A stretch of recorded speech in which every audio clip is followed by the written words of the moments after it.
So I was sitting at the bar the other day and enjoying my veggie bowl and talking on my cell phone to a paranormal investigator. And I ended my phone call with them. And then I looked over at the people sitting next to me, and they were looking at me like they were horrified from what they just heard, and they were ready to whip out the garlic and the crucifix. So I found that kind of amusing, and that's what prompted me to make this video. How to be a psychic medium in a world that thinks you're cray-cray. I figured, why not make a video about this and see if I can help people out a little bit with, how to maneuver the path of being different from other people and basically living in a world that doesn't understand you. So let's chat about this. Number 1, friends and family. If you ask me, this is kind of the biggest challenge, to be honest, because you love them and they're important and they matter to you. Reviews are going to be mixed of you announcing that you are a psychic medium. And you know what? This video is for anybody. If you're intuitive and you just like, the psychic stuff as a hobby, maybe you're not doing it professionally like I am, but you just want to be able to talk about it with people and you're excited about it and something that you noticed, you really enjoy connecting with the other side. This doesn't have to be for people who are professional. This applies to a lot of people. Maybe you just like meditating, right? So that's why I wanted to make this video also. Friends and family, reviews are going to be mixed. Some people are going to be like, oh, that's so cool. And then they'll want to, have you do a read on the guy they just started dating or whatever. Other people are going to think that you've lost your marbles, you're completely insane, and they might even slap you across the face with the Bible. I never really understood this part because Jesus was psychically guided forward. He made predictions, he shared wisdom, he spoke in absolutes. He was guided forward by the divine psychically. So it doesn't make any sense to me that the Bible kind of rips on it. That just seems very strange to me and kind of a contradiction there, but whatever. How do I handle my friends and family who are skeptics? Well, you could try to read for them. You could try to do a read on them and prove it to them, but that's going to be an issue because they're going to be casting like doubt and dark energy at your connection when you're trying to connect to the light because they're closed-minded towards you. So you're going to feel that closed-minded energy. So when you try to do a read on them psychically, it's going to be really hard, because you're going to feel that they're closed off to you. That's not something that I even try to do. What I try to do instead is really speak in more general terms in the hopes that they can relate to me. I'm not coming from a place of ego, diminishing myself, or just trying to fit in. I'm just trying to come from a place and use language that doesn't make them feel uncomfortable, right? And in a way that they might be able to relate and connect to me better. It's, they still might not be able to relate to me, but at least I tried. I also noticed that friends and family will question my judgment. I am on a path of blind faith where the divine guides me forward and he asks me to do things that I don't always know why he's having me do it. So because of that, I can't really explain my decisions. Like, I moved away from my friends and family and I live on Maui. And I couldn't really explain why I was doing it to my friends and family because it's kind of this leap of faith thing. So I just had to say, this is what I'm being guided to do. And I know my judgment is being questioned, where it's like, what is she doing? Like, what? She's like moving to Maui. She doesn't even know why she's living there. Like, hopefully, some reasons come out later so that my friends and family can find out why later. But yeah, I'm definitely following the path of divine guidance, and that's all I can say. And just trust that the divine has my highest good in mind. I think this is the epitome of marching to the beat of your own drum, where, yeah, people are going to people are going to question your judgment. They're going to question your decisions, because even you aren't 100% sure, because it's this path of blind faith. But the divine is my eyes and ears, and he is all knowing. I'm not. As a mortal, I have limitations in my knowledge and perceptions. He doesn't.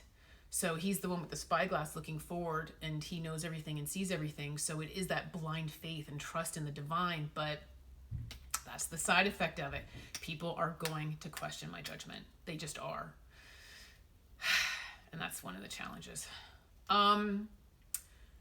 Relationships can be tough to maintain if your friends no longer understand or relate to anything you're saying. How was your day, Christine? Well, I channeled a dog, a cat, a deceased grandmother. I did a life purpose reading, a love life reading. It was a great day. And they'll be like, awesome. What else did you do today, Christine? They won't know what to say, because they don't understand like what you do. So it can be hard for people to relate to you. I think that's why it's important to also have intuitive friends who you can talk to about spirit guides and whatever, so that you have that support system as well. When I was first developing my intuition and kind of coming out of the closet as a psychic medium, I was really insecure and depressed and very kind of needy and clingy when it came to my friendships. And I wanted to spend Friday night with people who knew what a spirit guide was. I needed that support, and I was just struggling so much. That's really what I needed at the time, and that's who I preferred to hang out with, was my intuitive friends. As I got more secure and stronger and more confident in who I was and my psychic abilities, that's when Friday night was spent with whoever. I just adjusted the conversation. I wasn't as needy or clingy, so I just adjusted the conversation. Because there's benefits to both. If you hang out with someone who doesn't truly understand what you do, they're not asking you to do a read on anything, right? So it's just a really easy dinner. If you go to dinner with another intuitive, they're like holding up their cell phone and saying, hey, I'm thinking of adopting this puppy. What are you getting on him? Like it's like your mouth is full of food. You're tired from a long day and you're looking at their cell phone and you're like, like it's more effort. So it's kind of like whatever you're in the mood for. I want to hang out with like an intuitive tonight. Oh, I want to hang out with a non-intuitive tonight. Like you just adjust the conversation, and you're secure in yourself and who you are, and you know you're not cray-cray, so whatever, it's cool, Not like you have to hide or diminish yourself. The other side likes it when we speak our truth authentically, but just connecting to people. And I don't know, for me it was a matter of just not being so needy or clingy, where it's like, I don't really need everybody's approval.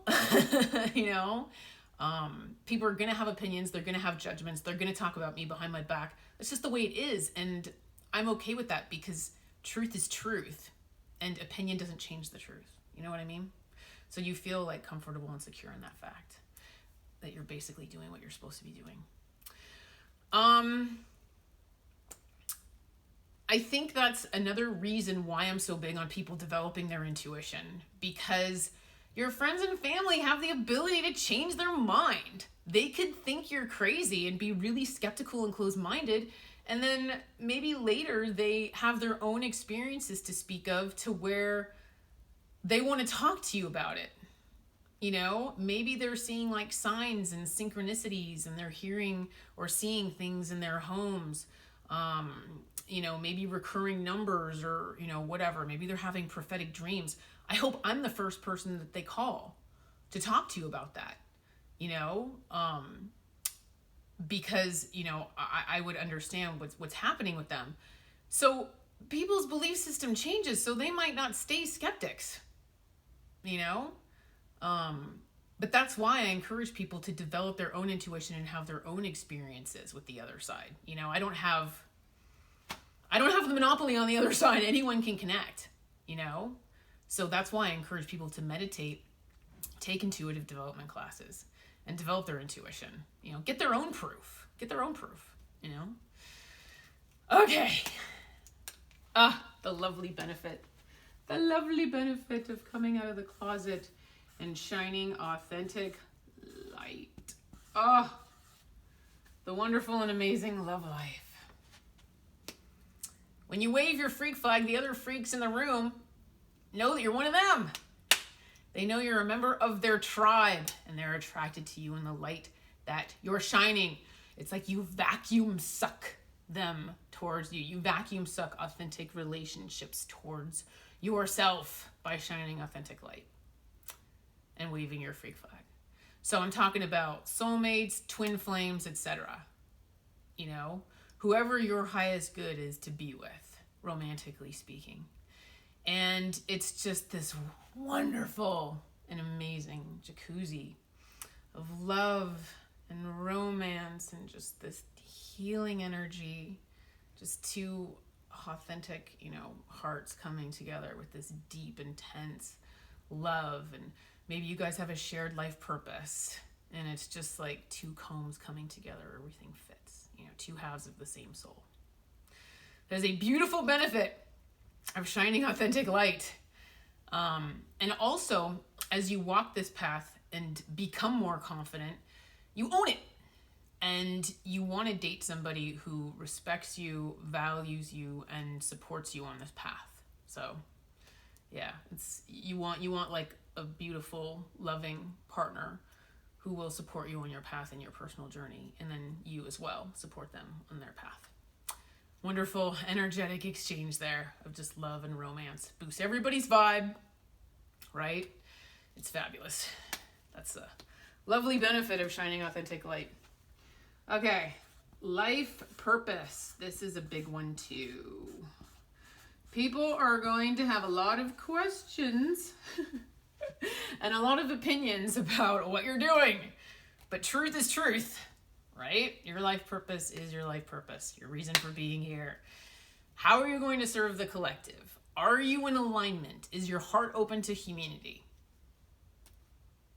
You're going to feel it as a soul.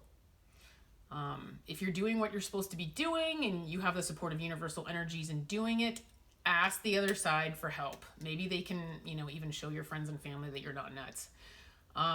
Another thing to remember is that everyone has a part of their soul that lives on the other side that's directly connected to the divine. It's called the higher self.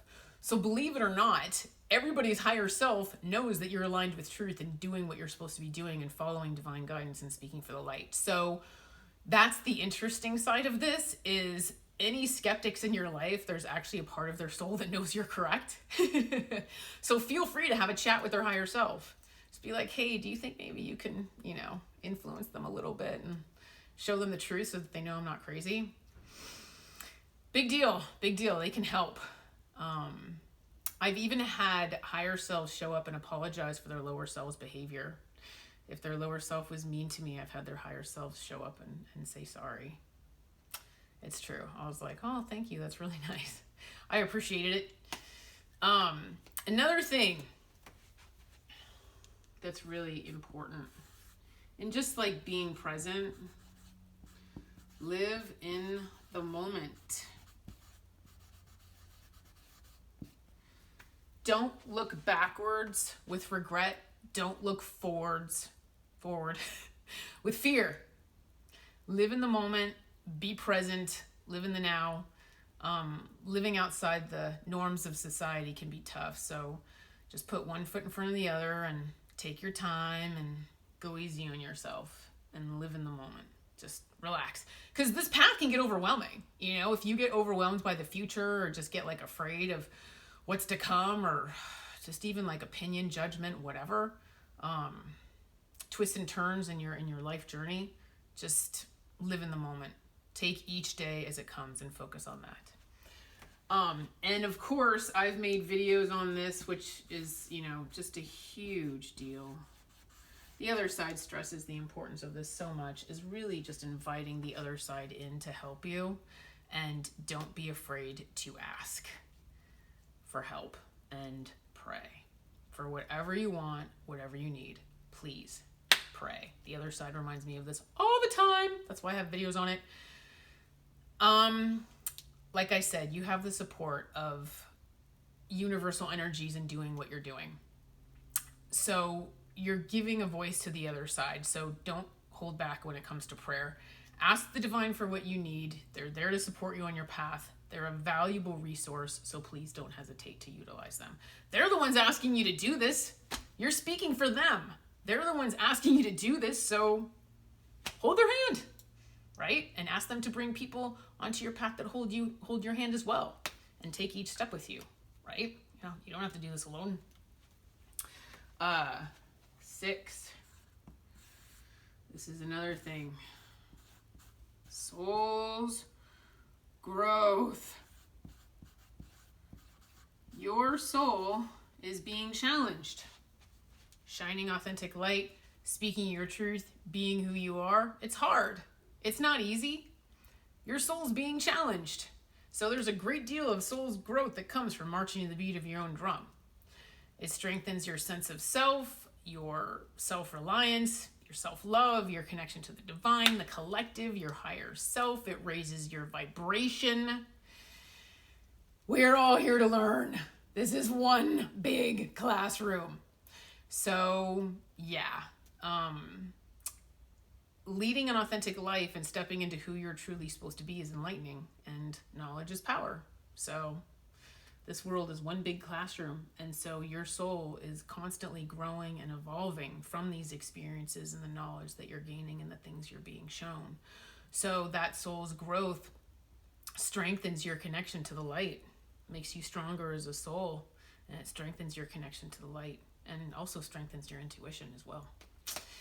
The pet peeve of the other side. I can't tell you how annoyed they are by this. It kind of drives them crazy. It's crazy because I connect with the light all day and they feel like so wonderful. And then like this subject comes up and the wonderful energy just turns into annoyance. They can't stand it when their psychics and mediums are marginalized, stereotyped, and dismissed. The lack of respect we get sometimes is really, really upsetting for them because we're the ones they're speaking through. So when our credibility is questioned, it makes it hard for them to do their job. So they want their psychic mediums to get respect versus discriminated against and stereotyped. Yes, some are frauds who come from a place of ego and they just want money and they're not, coming from a place of love.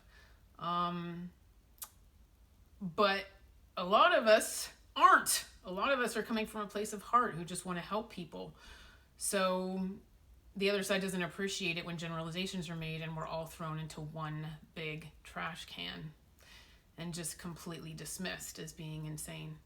I feel like this is a karmic lesson that some people have to learn, where people might have just completely ignored and dismissed what a psychic is saying, and then it actually comes back to bite them in the butt later, where they're like, oh, I should have listened to them or taken them seriously or whatever. And that's a karmic lesson they need to learn.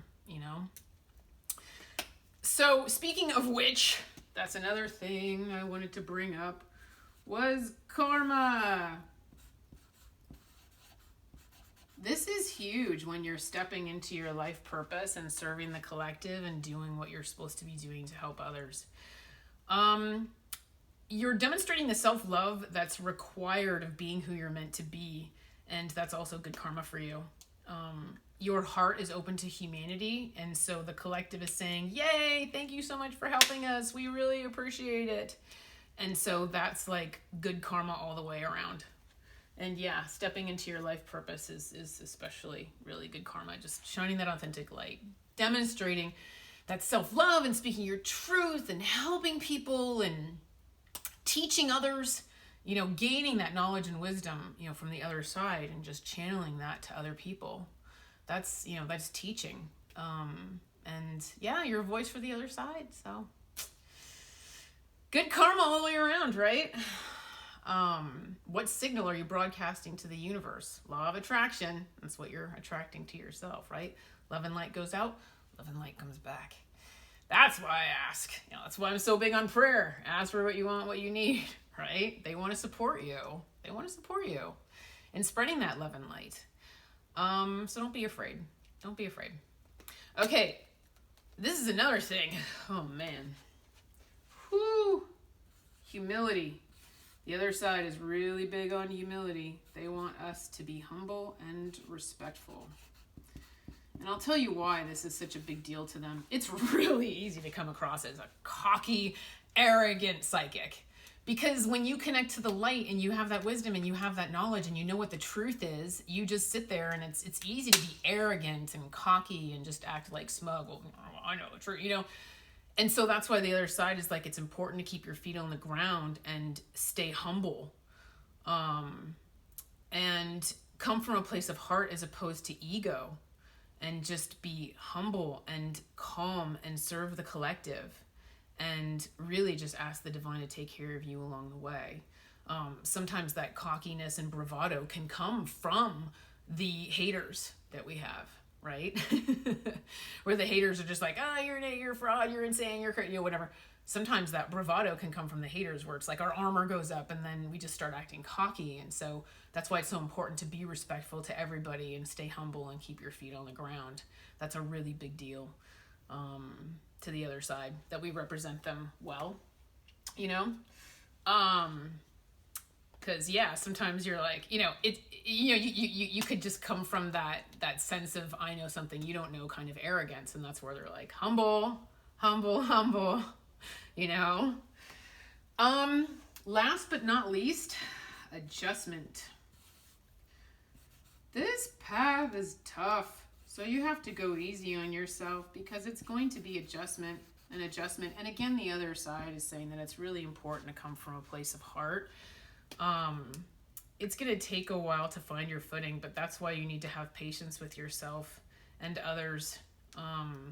You know, give yourself a break and take the time to prepare for the challenges ahead. You know, you have the support of universal energies and shining authentic light, speaking your truth, being who you're meant to be, serving the collective. So, you know, find solace in knowing that. Find solace in knowing that you have the support of universal energies and the support of the other side. You know, hold each other's hand, you know, hold their hand. Know that you're not alone and you have like resources available to you. So, yeah, have faith and trust that the personal journey that you're on will guide you towards your highest good. I hope this video was helpful. And in the meantime, take care and be well. Thank you.